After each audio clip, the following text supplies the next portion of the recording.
Well, hello. Welcome. This is the City of Everett's Safe Community Council Committee meeting. It's July 26th, 2023. We're here in the Everett City Council chambers. I'd like to welcome all of you that are watching live or maybe remote via streaming. My name is Don Schwab. I am council member co-chair with council member Judy Toohey. Also, we have council member Fossey as our third member. We also joining today with us is Government Affairs Director Jennifer Gregerson and Community Planning Director Julie Willie and Assistant Police Chief Dross. Welcome. Thank you. We have, as you can see up on your agenda, we have three items, or actually two items. To begin with, we'll start with our buffer zone ordinance and our implementation update. Good afternoon. I'm Julie Willie, Community Development Director, and I have an update for you regarding the service facility buffer zones. In May, Council approved an ordinance allowing the creation of a service facility buffer zone for social service providers, shelter and temporary housing providers, and other high-impact areas. Mayor Franklin has the authority to establish the areas, taking into account the impact to public health and safety for residents, business staff, and individuals seeking services, as well as the city services and resources being utilized in that area. Once established, certain activities are prohibited within a 2-block radius, including sitting or lying on public rights-of-way or distributing goods and services without a permit. On Friday, July 22nd, 2023, Mayor Franklin authorized 2 locations to be identified as buffer zones based on longstanding and ongoing community impacts, and each have had the required 6 or more qualifying events upon the specific address or cluster of addresses or within a 200-foot radius of the address over the past 6 months. The first approved designated qualifying high-impact location is surrounding the 8500 and 8600 blocks of Evergreen Way, which includes the South Everett Fred Meyer. Based on increased call volumes for emergency response, public works cleanups, co-ed deployment, and neighborhood complaints, as well as the city's concern for the businesses in the area who have shared their grave concerns for the behaviors that they respond to, the increased theft, biohazards, and security concerns for the staff and customers of the stores like Fred Meyer and Starbucks are causing them to make significant changes to their operations.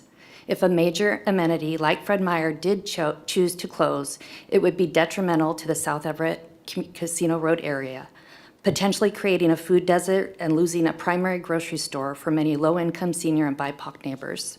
In addition, the public rights-of-way in the area have many people congregating and hinder access, and city teams are repeatedly called to respond. The map of the approved, oh, yes, ma'am. Julie, does that include the bridge that goes over the Boeing Freeway? It does. Okay, thank you. So the map that is on the slide and in front of you shows that there's inconsistent city blocks in that area and inconsistent distances that make the kind of original buffer zone area much larger than a typical 2-block square area that you would see in the north of the city.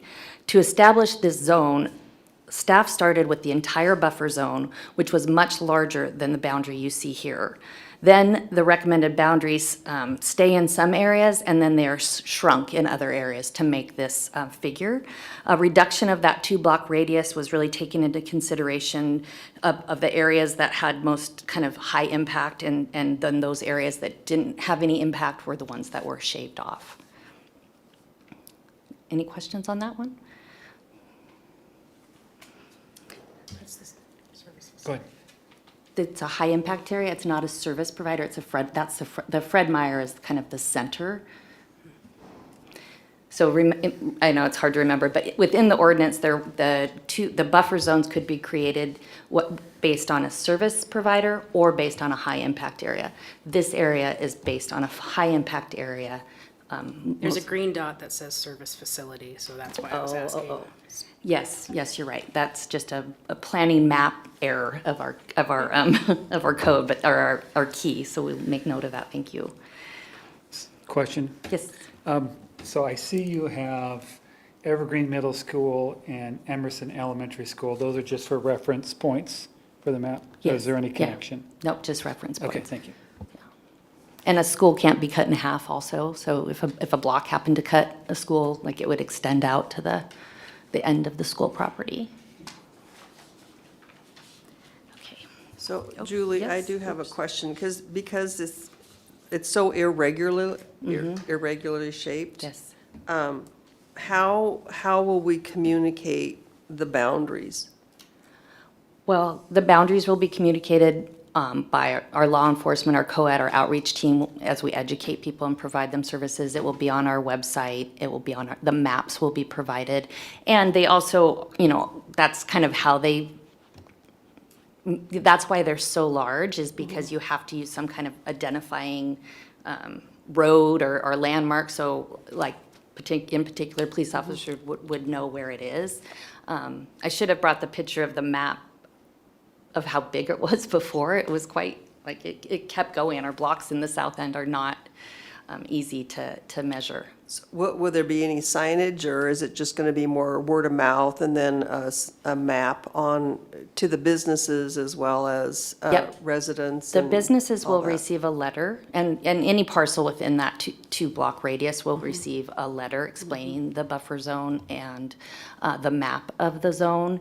And, again, this is the first time, so if we find we have to change it, we're going to periodically go back and adjust and see if there's any challenges or any things that we need to update. But no signage on the streets or anything No like that? signage on the streets. If a business or, we kind of we can do signage, so it was more like it's in the ordinance that we would be able to do signage, but it's not a mandated.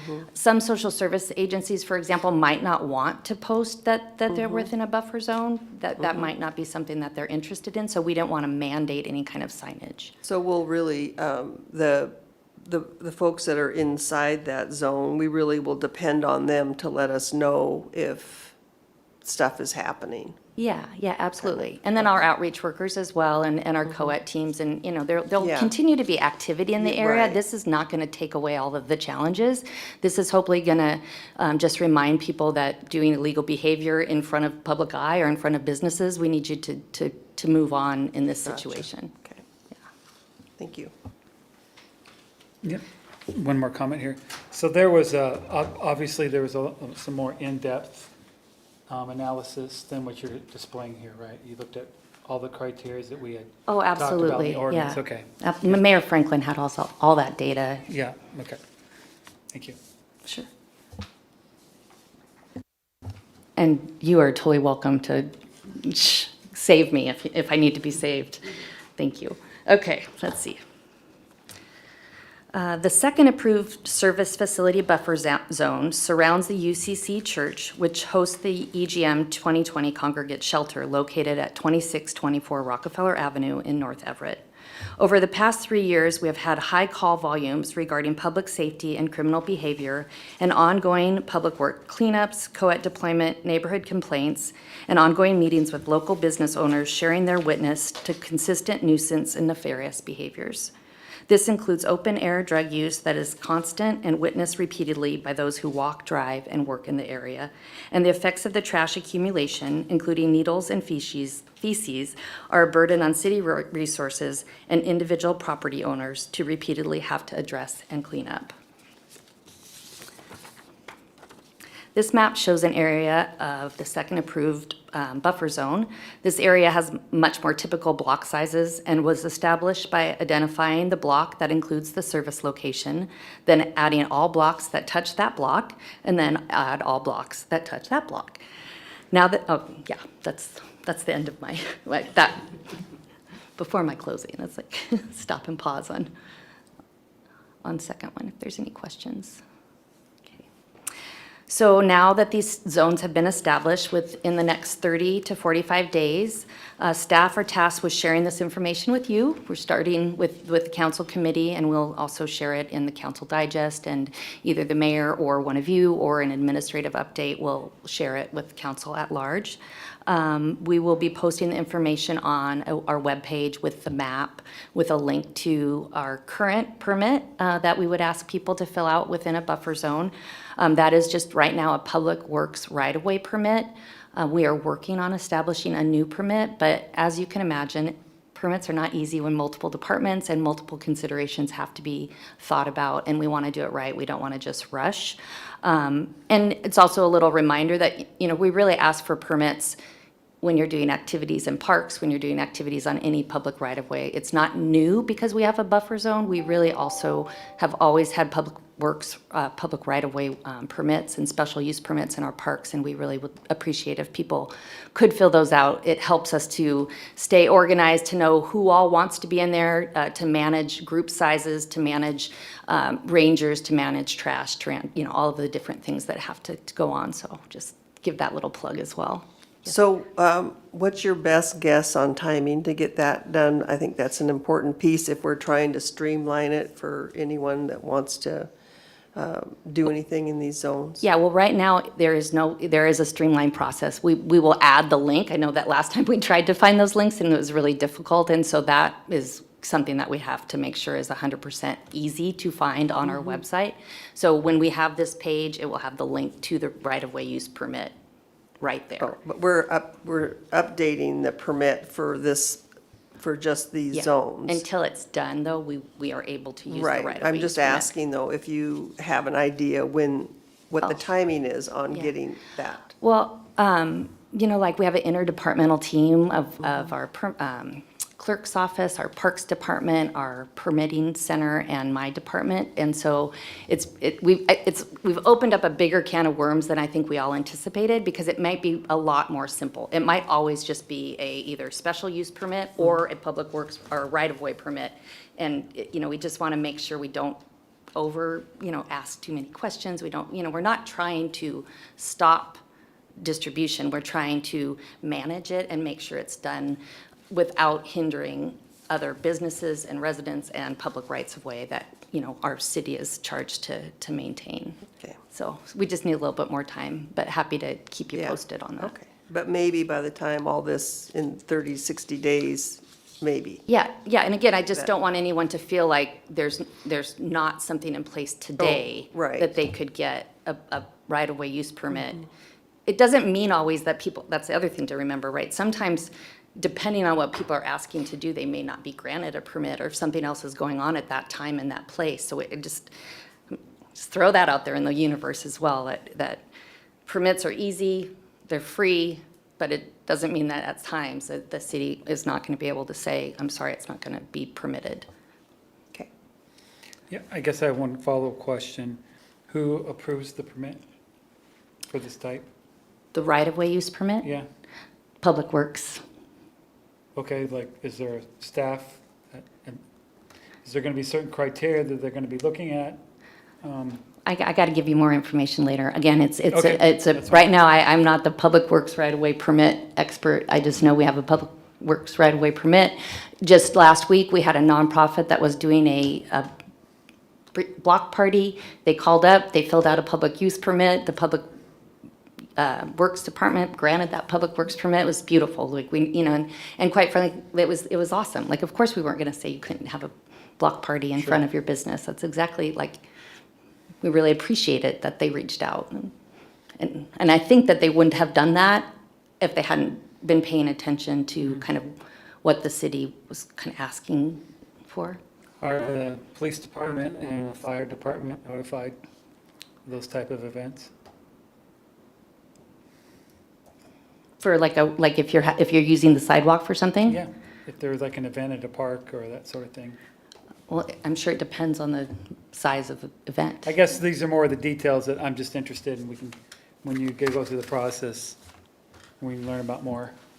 Because if somebody is serving in these areas, and how do we know if they have a permit or doing it lawfully, or and someone calls the police department and they show up, how are they gonna know that this is a lawful? Yeah, it's very Event. nuanced, because if someone's got a permit in a park, Yeah, then they're permitted to do it, then there's probably gonna be no one showing up. And sometimes people are gonna show up a park and do an event and not have a permit, and Parks is probably not gonna do anything except, hey, next time, please get a permit, so they're just very, it is a body of work we're trying to understand better. So your questions are my questions and the work that we're doing ahead. sounds like we're a little more lenient than maybe some interpretations that we've been presented in council by the public.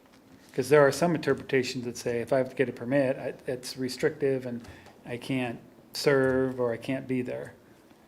So it's much more lenient, I think, what I'm hearing than some of the things that I've been yeah. hearing, the interpretation of some of our Again, community I can't members. speak to each of the, I would have to speak to each of those Yeah. relatively individually, because I just can't say blanket. There are some people that don't want to work with the government at all and don't want to do a permit and don't care to partner or to collaborate, and we have to, they're members of our community, and we have to be respectful and try and get along, and that's what our goals are. Thank you. So I guess, Was there any other questions?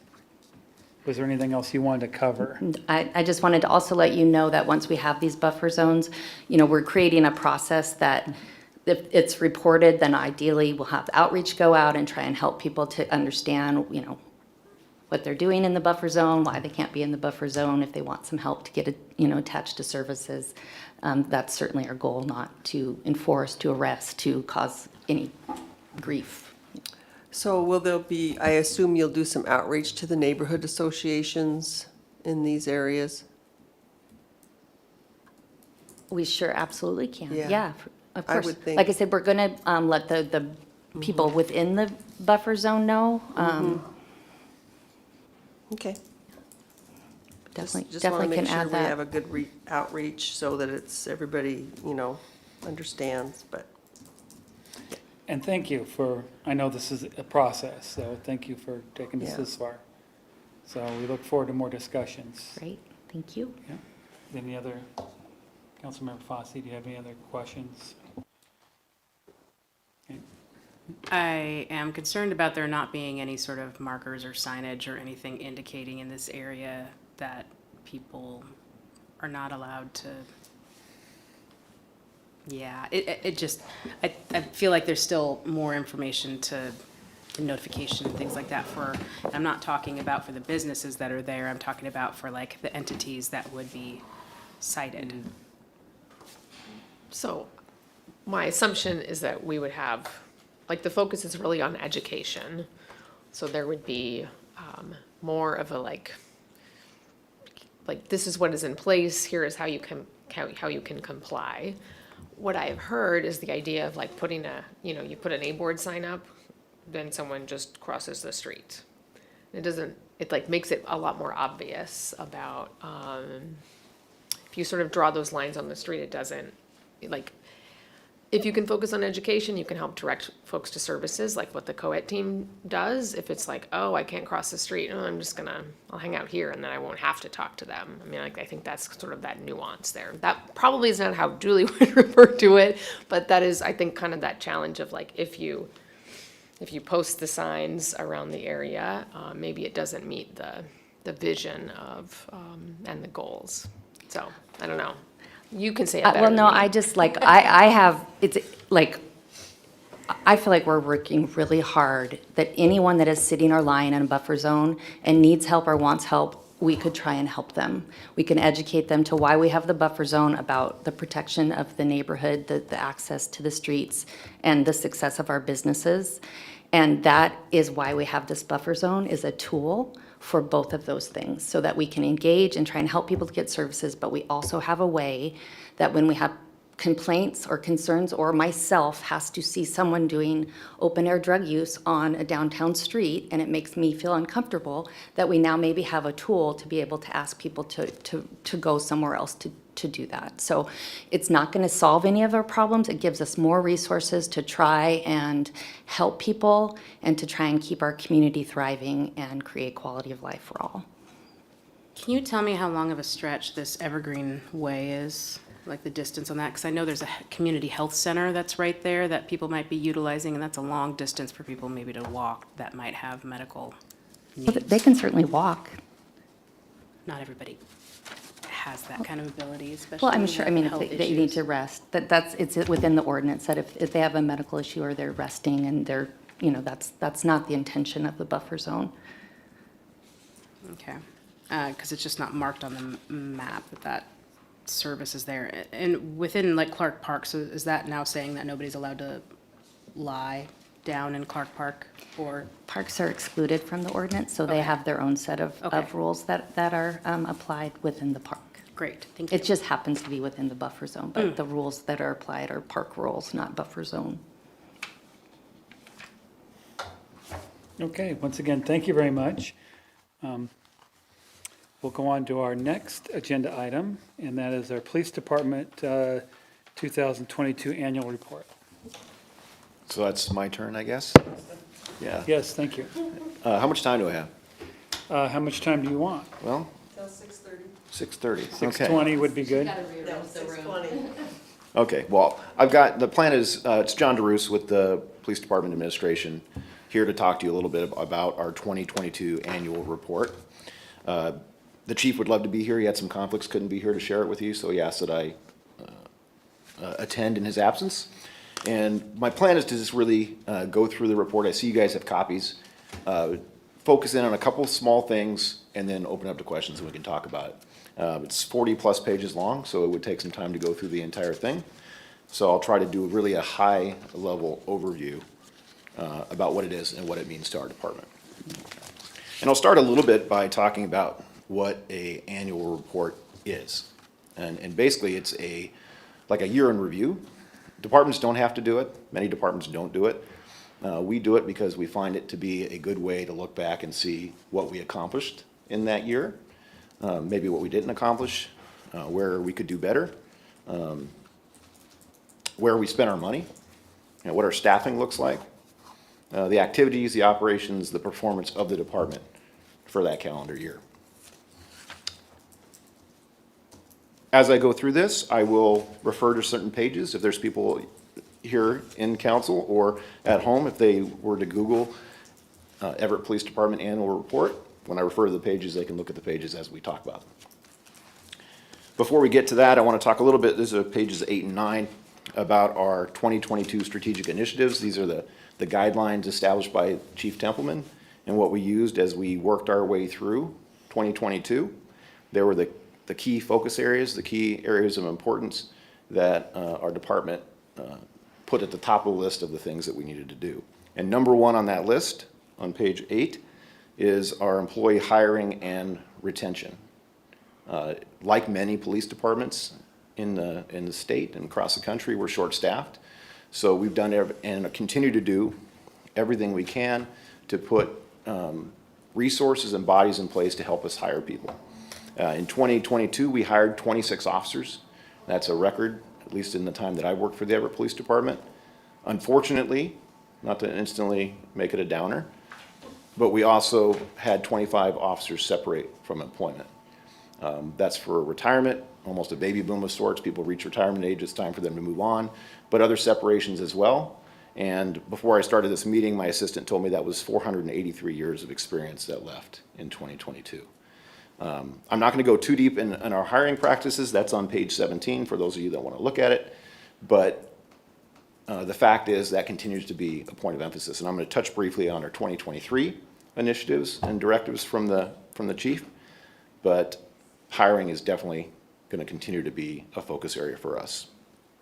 Also in 2022, we ended our police assessment. You guys remember the Matrix Consulting Group came in, basically did a top-to-bottom study of the police department, And their role was to look at us and say, are you meeting best practices? Are you spending your money wisely? What are you doing or not doing that you should be doing?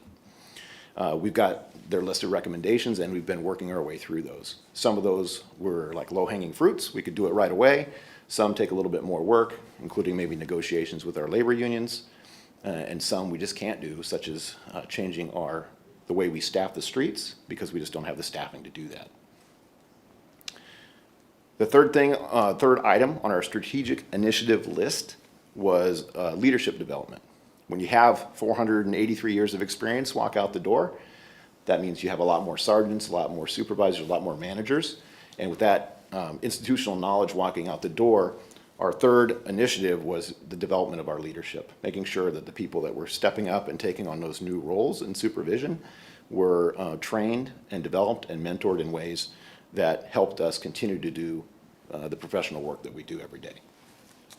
Switching over to page 9, another thing that's always baked into the way we do business is community engagement. It's right in our mission. We want to work in partnership with the community, so every year we do our best to establish programs, meet and interact with all our stakeholders, have camps and other activities that put our officers and our public in direct contact with each other. Anything like that that helps us stay engaged and aware of the needs. I mentioned a minute ago our 2023 initiatives, and you're going to see some similarities here because some of these projects continue when the calendar year ends. The top of my list, expand recruiting with a focus on officer wellness. So we had 26 people hired in 2022. We want to meet or exceed that record. We've had some people internally promise they could do that. We hope so.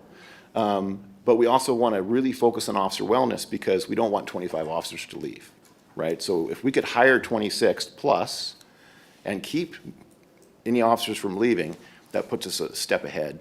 It allows us to do a lot of the things that we've wanted to do for years, but we're just stretched so thin. And I'll touch a little bit on a few of those areas like response time in a minute.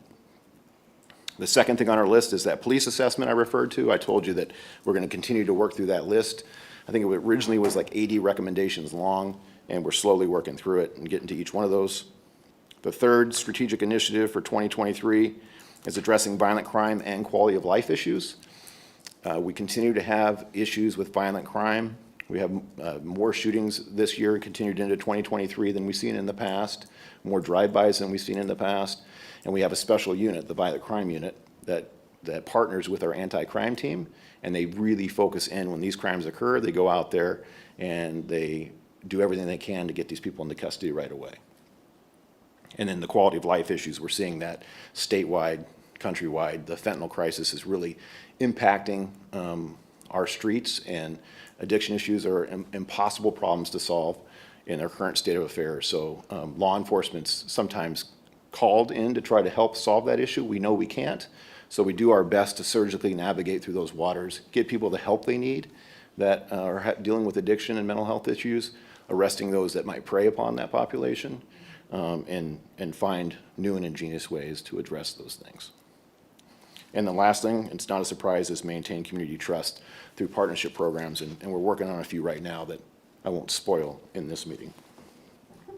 So I'm going to fast forward here to page 12 and talk a little bit about extreme risk protection orders.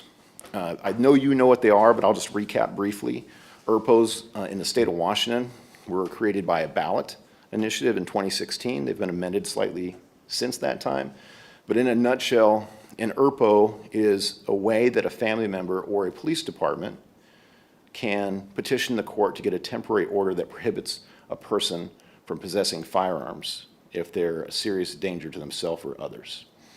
There's lots of little smaller pieces to that, but that's in a nutshell what it is. And something that our department has done culturally since the establishment of ERPOs in Washington State is dedicate resources to the extent we can to apply for and serve these ERPOs on people in our community.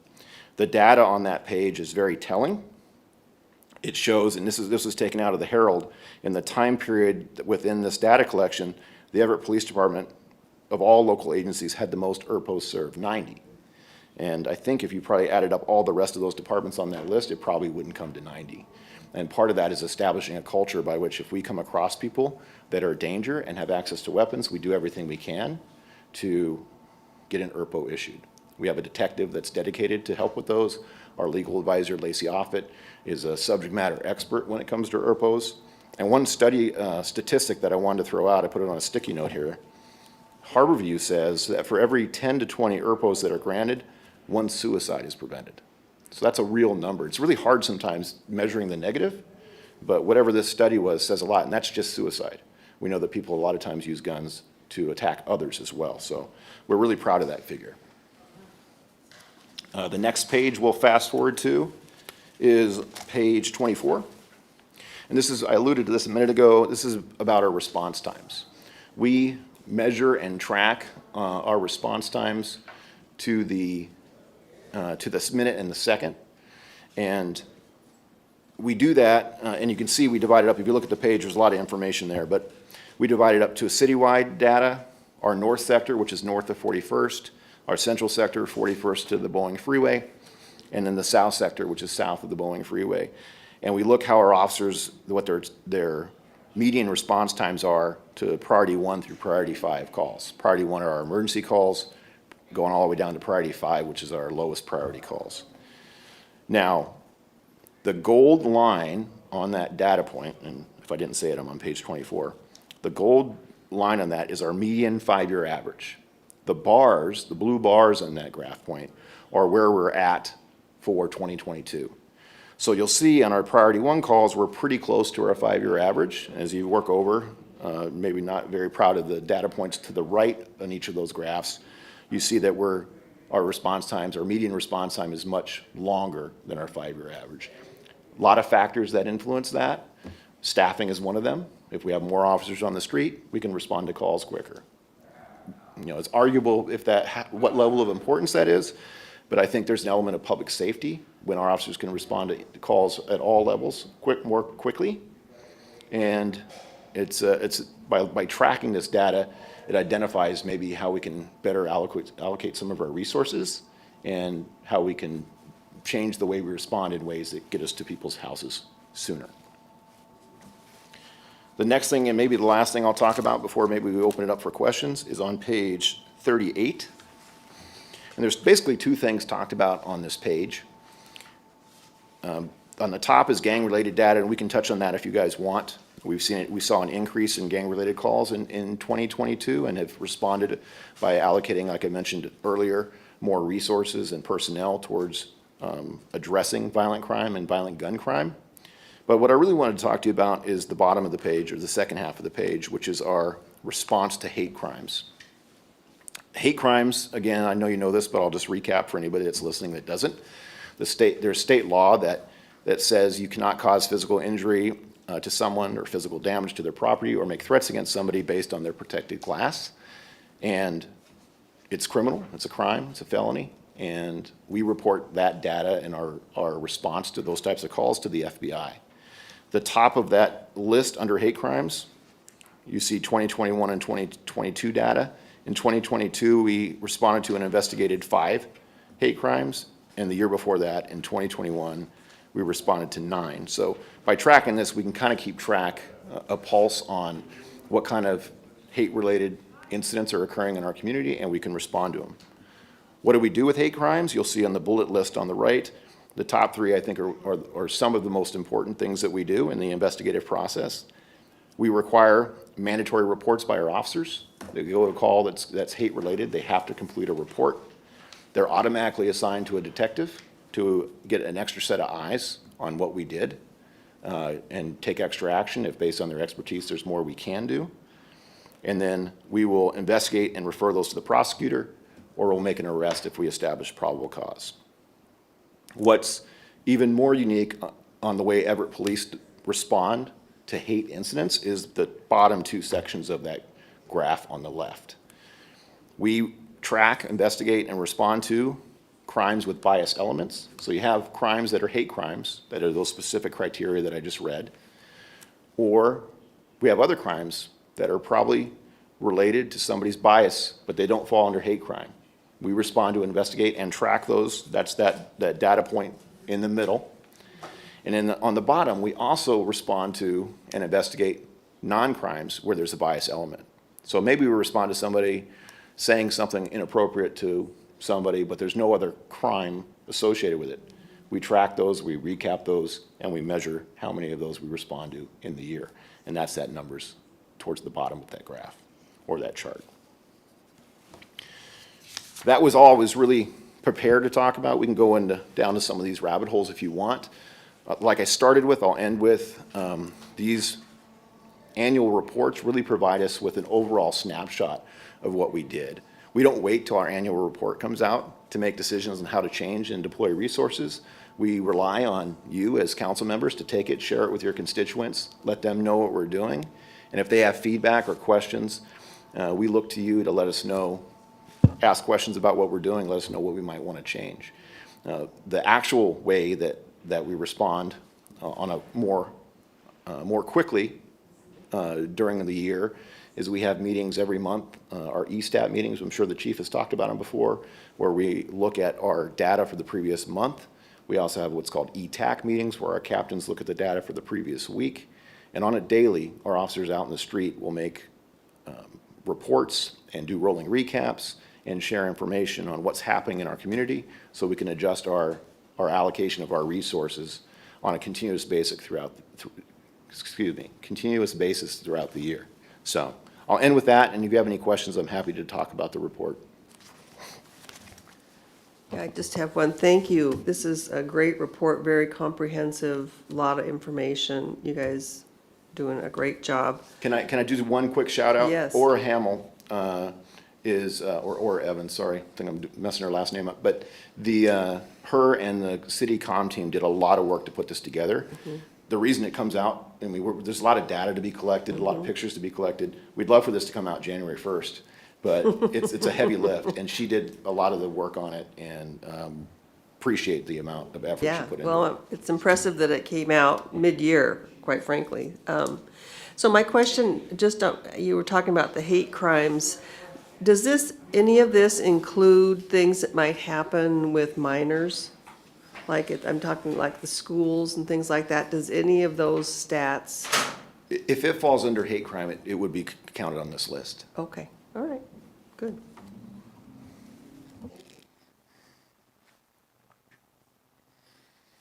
Yeah, I had a couple questions. I guess just an overall view. On page 39, we have our crime statistics. Could you maybe summarize a couple of trends that you think, including what we know so far this year? We have a one-year comparison. Is there like certain events or certain causes, or is there a certain trend that you see, including, the 6 months this year?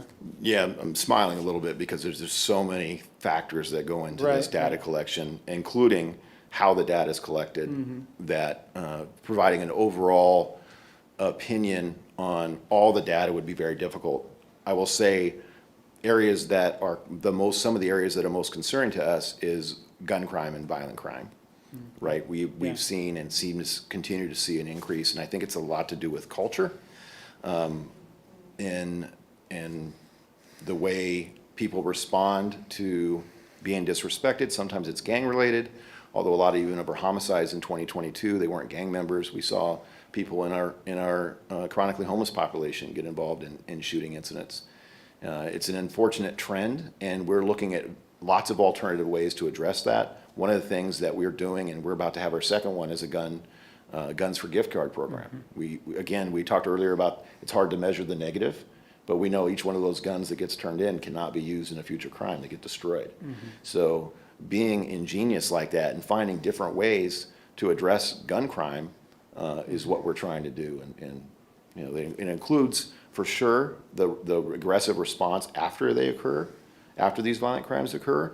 But one of the things that our violent crime unit does, and it's based on its history back when before it was the gang response unit, but we recognize that it's not just gang members involved in a lot of these incidents, but they really have always, and we support that from the chief's level down, tried to intervene in advance of connect them with services, get them included in activities at the Boys and Girls Club or at the Y.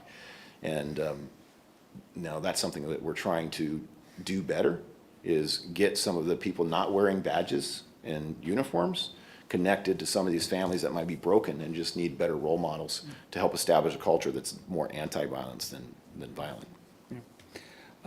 On the same page, I was wondering about like robbery and stolen property. Does that include shoplifting? I mean, where are all the thefts that are going on in our grocery stores? Does that show up at all here on these statistics? I believe it does. I believe it does. But I also believe, again, this is culture. Yeah. Right? Stores aren't always calling anymore. Right. Right? Yeah. And we see it on YouTube, right? The person that's loading up the shopping cart and running out of the store. I mean, it is prolific. A lot of these businesses have real hands-off policies. And if we're not right there to intercept, these people get away, and who pays the price? We all do, right? Because the price goes up. I think you mentioned, Julie, a minute ago, about the concerns about Fred Meyer and the food desert that happens. I know these big box stores make pennies on the dollar, so we really have intentional planned operations that allow us to go in there and try to capture some of these shoplift suspects, send the message to the community that we're not going to tolerate it. Thank you. Any other questions or comments? Okay, great job. Thank you so much for that presentation. Yeah, see, you had time to spare even. How much? Great job. So, okay, well, thank you for that once again. And I guess our final somewhat of agenda item is kind of determine what we want to do next month for future meetings. We talked about the nuisance properties and code enforcement. We talked about putting noise ordinance overview, industrial and vehicle on the list. And traffic calming, where are we at on that? So, okay, anything else? All right, thank you very much. That concludes our meeting.